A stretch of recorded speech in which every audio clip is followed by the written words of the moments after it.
Good morning. Thank you so much for joining us here at Earth and Sky. And we don't very often introduce ourselves in these videos. So to all of you out there who watch us through the internet that maybe we don't know personally yet, my name is Angela Roth. This is my husband, JJ Roth. And we're really happy to be able to bring this content to all of you. It had been something that had just been really impressed on our heart to start this last year. We've been doing it for several months now. It was October 9th. Can you believe it's been that long? And we're already in June. So things have just been moving really quickly. We've done some classes that we sometimes hold at Earth and Sky, and we've had some transition but with moving between a couple of places. I love that the flexibility that we have with being able to broadcast this live, and also having a wonderful group of people who join us normally. Currently, it's actually just the two of us. We are on vacation in Traverse City, and so it's nice we have this flexibility to be able to broadcast these things all over. And that reminds me, if you haven't already yet, please hit that like button on the Facebook page for Earth and Sky Center, and hit the subscribe button on our YouTube channel, Earth and Sky Center, there as well. And it's all about fluidity, which is really kind of what we're talking about today, finding yourself in chaotic times. So what does that mean?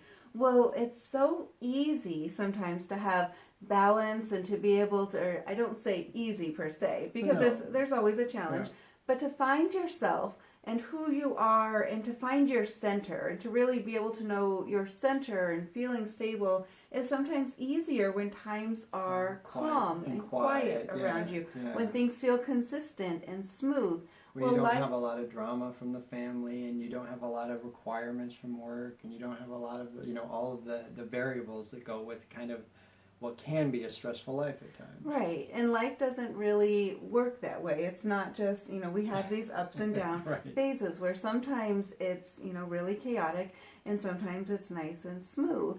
And there's always these variables in between there as well. We've noticed a big trend with a lot of the people we know lately where it seems like it's really been a fast-moving time. So a lot of people have either had a lot of activity going on, they're working massive amounts of hours, a lot of work, which we can certainly relate to, or they have a lot of upheaval. There have been, the end of last year, there were a lot of people that were dying. This year, just recently, there have been a lot of pets that were dying, and we're just coming out of a lot of astrological activity where a lot of things were kind of coming together and butting heads, and that can cause some upheaval and cause some challenges and some extra action. Good and bad. I mean, sometimes it's, it's things like you have to, like she was saying, if you have a pet that dies or family member that dies, there's a lot of wake that follows those moments that you have to deal with on top of your day-to-day, what you normally do, and things like that you don't normally expect to deal with or don't really know exactly how to deal with. But when those things come up, it's, those are the bad things, but there's also the good things, like there's extra work that comes around, or there's extra possibilities of, or friends may need you, or something like that, where there's a whole lot more than what you normally are dealing with. And in those moments, it's like things get really hectic.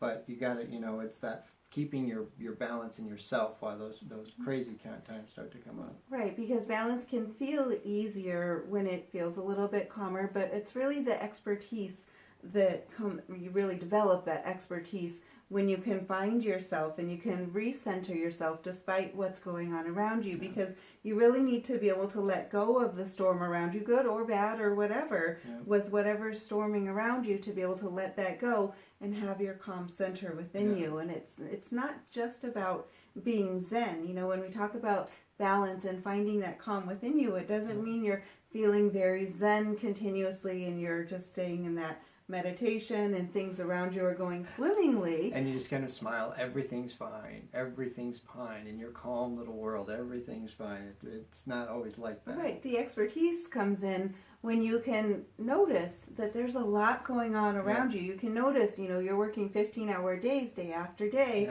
and you can come back to taking a simple breath and Yeah. recognizing where you are. Or somebody comes into your house, you know, you have a family member that comes into your house and they're upset after a long day or something happened to them, and so they're kind of raging, or they have a storm essentially that Yeah. they bring into your house when they Yeah. walk in. Yeah. And finding that center, being able to find yourself despite chaos, means that when that person comes in, you can allow them to vent.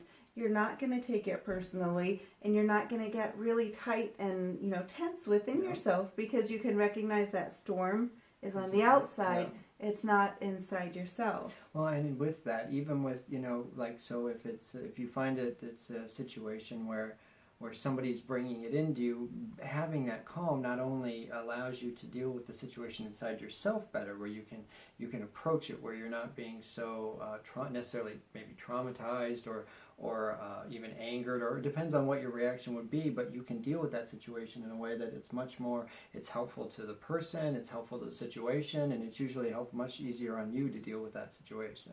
Exactly, yes, and you can focus, and you can choose what your actions are. Right. If you allow yourself to get swept up in a storm, it's just like a tornado. You know, if you're swept up in the path, then you might be flying in any different direction, and you're not choosing your destiny. You're not choosing the direction. You're not choosing your actions.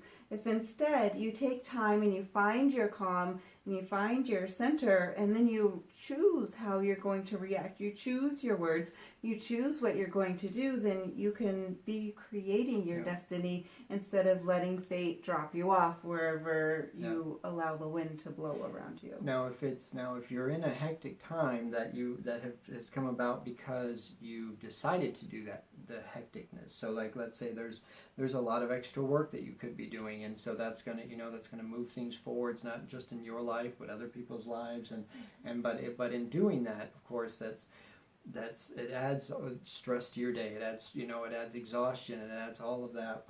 But sometimes that actually is the best place to be. Sometimes putting in those hard hours, sometimes putting in the long days, sometimes putting all of yourself into, whether it's a project for, whether you're helping, a nonprofit, or if you're doing work for yourself, or if you're trying to build a business, or whatever it is. If you put in those really long hours, and yes, it adds stress and it adds chaos to your life, but keeping that core of who you are, keeping that core calmness and that ability to just go, okay, this is what I've chosen. It's not going to be forever, and allowing yourself to just have that calm through it really is the difference between letting those long days and the hard hours and all of that wear on you dramatically, or if they just wear on you a little bit. And it allows you, having that calm allows you to add those days to those long days, and it adds, where you're not getting broke down, and you're not getting short with people, and you're not getting so exhausted that you can't function at the end of the day, and things like that. Right, and it's really in that you can, when you take the time and you figure out who you are in those moments, that's what gives you that strength to continue on with that as well. There's a saying that if you want something done, give it to a busy person. Well, that can apply with meditation too, and meditation can be really one of those fantastic tools that you don't need anything else for, that you can use within yourself. So it might be that the only time you have to meditate is when you're in the shower. In the morning. And so you can, just take that time when you're in the shower, clear your head, and just focus and allow yourself to go on a journey within. Notice how you're feeling within yourself too.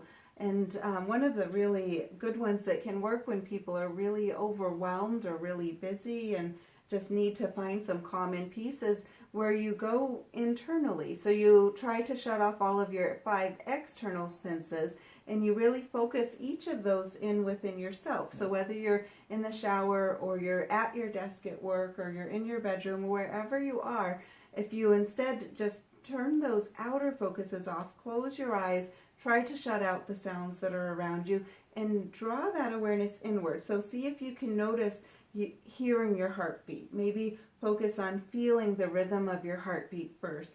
Feeling your breathing. Sometimes if you start with breathing, that's a little easier, because you can feel your breathing. You can breathe deeper and hear that breathing. And as you calm down and you go more and more down and into yourself, then you'll eventually get where you can start hearing your own heartbeat. and as you feel the pulse of your heartbeat going within you, and you notice what smells you have around you, really focus all of that internally instead of externally, and doing that is a really empowering meditation for busy times, because it shuts out the world out there and all of the to-dos, and it draws it right back into yourself, which is really essential. Yeah, well, that's what, like, for me personally, when I'm in the shower in the mornings, I take that time, and even just a simple, if I just take a simple, I figure the calm that I get from it always surprises me, because, and I just in my head, I go in, and I count back, like from 20 or 10 or whatever it is, and each time each number I hit, I actually have to see the number in front of me, and I try and see it like in a bright red color, and it comes up, and then it fades away, and I have to see each one of those, and physically see it. And sometimes it's not that easy to do, but you really can, if you really focus, you can get yourself to actually see those numbers. And as you do that, and I count down to 1, and then you can just count back up to wherever you started, and each time you're going down, you get more calm, you get more calm, you get more calm, and then as you're coming out, I just think about, between each number, I think, I just tell myself, you're gonna feel better, you're gonna be focused, you're gonna be energized, you're gonna be calm, things like that, and you tell yourself that between each number as you're coming back out of it, and when you open your eyes and you're done, there's a different kind of calm that you don't normally get just from just day to day, okay, I need to calm down, sort of a thing. It's an amazing thing that if you really start to feel at the core of who you are, and it really starts to carry through. Exactly, yes. And another really good one is a body relaxation meditation, and that is specifically really good during high stress or busy times, or if you have a lot of tension in your body, which often those go together. If you're really high stressed, then your body is triggering all of the different parts within you to start locking up and tensing and tightening. So with the body relaxation meditation, it's best done at night instead of to start your day, because this one will really help you drift off into that sleep. But you start at your toes and you tense your toes as tight as you can for about 3 seconds, and then you release them as you breathe out. And then you tighten your feet and you hold that tension in your feet, like curling it into a ball as best as you can for about 3 seconds. As you're breathing in, you tighten it, and as you breathe out, you relax it. And move up, eat one joint at a time, one muscle area at a time. So you focus on your ankles, your calves. When you come to your knees, you just want to draw your awareness into your knees. You never want to tense your knees. You never want to tense your neck, because those are just very sensitive joints. So instead of tensing, you're going to just draw your awareness in. So you tensed your calves and you held that, and then you breathe out and you relax, and you'll feel your legs kind of like open up and sink into the bed. And then when you come to your knees, then you just allow your... You just see he's doing it as we talk. Are you doing it at home as we talk too? You might be feeling that calming effect already. This is nice. And then when you get to your knees, just allow your awareness to travel into your knees and notice how they feel without really moving them. But you can just imagine right now, even just noticing how it feels, how the joint feels. You might even, the more you do it, notice the fluid moving through your knee. And then just for a few seconds there, and then you draw your awareness up into your thighs, and continuing all the way up. And again with the neck, never ever tense your neck. You just draw your awareness into your neck, and then you move on up to your face, and you scrunch your face into a really tight, really tight scrunching. And then you breathe out and you relax and just open your jaw, allow your stretch, mandible, yawn, right. And then you'll just feel that waves come over you. You'll feel as though you're sinking deeply down into your bed. Nice. And it's very relaxing. And simply by doing that, you're triggering your brain to release the chemicals that tell you that you're relaxed and that you're calm. And that will help you the next day, because if you're going to sleep that way, you're also letting your subconscious know that it's okay to relax. It's okay to let the tension go. It's okay to let the stress go. And then that not only triggers your body to feel better, it triggers your emotions to feel better too, because mentally and emotionally, both of those, they all go together. Yeah. And you're going to be more calm. You're going to be better prepared to handle the day ahead when you wake up the next morning. It's really, really powerful. It works on so many levels. It really does. Because all of our parts are interrelated, just like all of us are interrelated with each other. Yeah, absolutely. And all things just go together like that.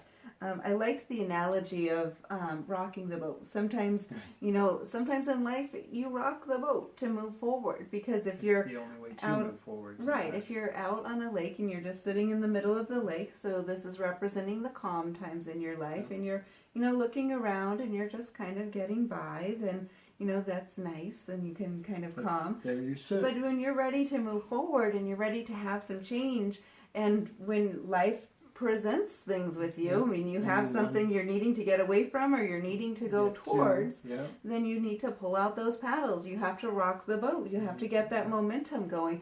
The more momentum you have, you might feel like you're rocking a bit more at times, but then the greater skill and the greater expertise you build, you're going to be able to paddle both sides back and forth much more smoothly, and you're going to be able to really find that balance. So you're keeping your zen, even though you're moving and things are shifting and changing, and you've got all the experiences going on around you. So even if you're like in the middle of a storm, basically you learn to find a way to keep the boat fairly stable and yet still moving very well with the storm. Right. So, and that's essentially coming back to your center, because if you're always rocking it on one side of the boat, then you're eventually going to tip overboard, and you don't want to do that. No. So sometimes you have to go back the other way, and you have to figure out which direction you're paddling with.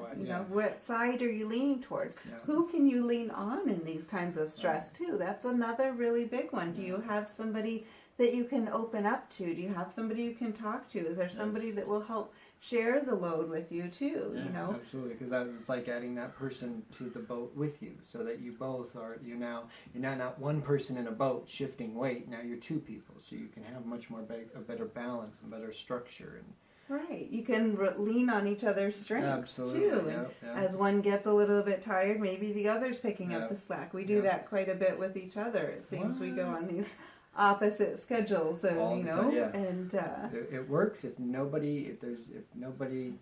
both people are not exhausted, beat down, give up at one time. Somebody always has to be the one that's ready to go, keep going, pushing, and one can falter, but just not both.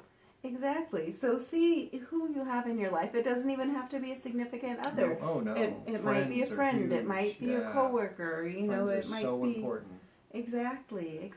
And so it's so important to go out and find that support system, and don't be afraid to ask for help. That's the other thing in this culture, that so many people feel like it's bad for your pride to ask for help.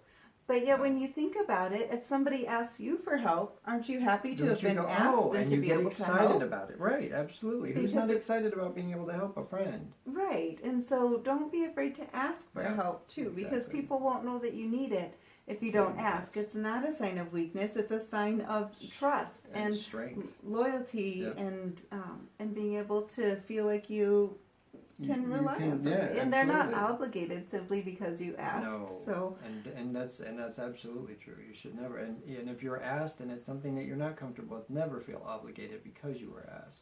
Which brings us to our next point of being able to know when to say no to things too, because sometimes we have so many things that come at us and so many things that we try to do, and yet we try to do all of them, and we try to do all of them all of the time. I know I'm guilty of this a lot too. And it's important to be able to know how to prioritize and know when to say no to certain things, and knowing that by saying no, you're honoring yourself, because you're putting yourself at, respecting yourself in the fact of knowing that you know what your limits are, which is one of those keys of knowing yourself. Knowing yourself in chaotic times. A big part of that is knowing what your limits are, knowing where your strength comes from, and knowing how to find your balance, and knowing where you are as a storm goes on around you. Where do you stand in this? How is your how is your world being presented? How well are you weathering that storm? How well are you standing up in that storm? And that's what it's really so important to know your limits depending on all these varying situations. What can I handle? What am I not so great at handling? You know, some people are better at handling like long hours, but they are horrible at handling if you put them in a bunch of situations with a bunch of people where there's a lot of stress, where a few hours of that to them is like staying up for 48 hours working really hard at the same time. You know, it's just Right. some people are really good at dealing with certain types of stress and they can do it for forever pretty much, and other people that, you know, and then there are other situations that that same person can find to just absolutely destroy them in just a matter of moments. So know your limits, know your strengths, know your weaknesses, and be good to yourself with those. If you know, if part of you, if you don't handle a couple of people fighting in front of you, if that absolutely just breaks you down, then make sure you find ways to kind of minimize that. You know, keep your distance from that. Put in the physical work by yourself to do things to make sure that that's where you shine, and that's where, you know, that's where you should always guide wherever you work your best. Right, and it's good sometimes to push past your limits a A little bit, little bit. just to challenge Yeah, yourself. It's absolutely. finding that challenge line. So you find out where are you uncomfortable and how can you push a little bit just to give yourself that little push, yeah. just to grow a little bit. It can be painful to grow sometimes and to stretch ourselves a bit but beyond what our normal comfort level is. But when you do that, when you stretch past that and you're growing, then you can find new aspects of yourself too that tend to open up.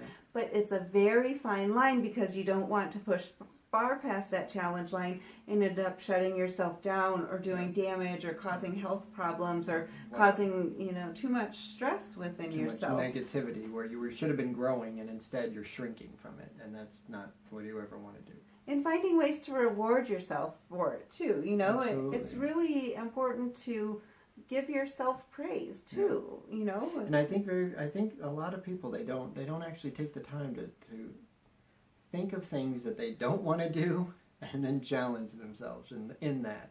And that really is, I mean, to do that is it's an enormous thing that actually will help you in the scope of your life, whether you're at the beginning of your life or you feel like you're towards the end of your life.